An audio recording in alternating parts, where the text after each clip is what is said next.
Hi, everybody. It's time for September's question of the month, which is: as a person living with HIV, have you or do you feel that it has been a burden?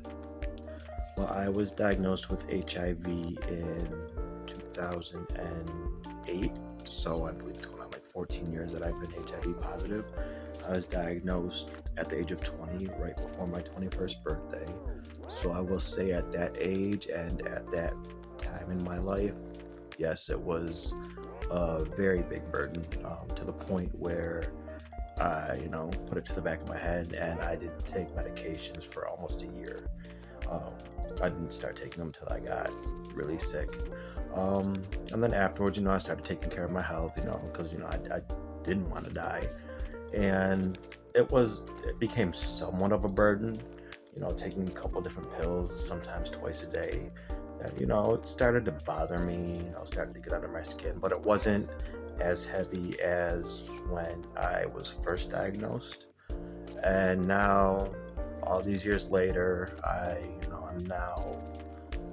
went to a one a day pill, which, relieved some of that burden, and now I am on every other month shot. So I really don't even think about my HIV status until it comes to me, doing the question of the month for you guys, or if I'm doing an event, or if I'm just, getting to know somebody, or like dating somebody, and I talk about my status. Like, it's not something that I dwell on all day, every day. It's part of who I am, but it doesn't make me who I am. So it's not something that's always on my mind.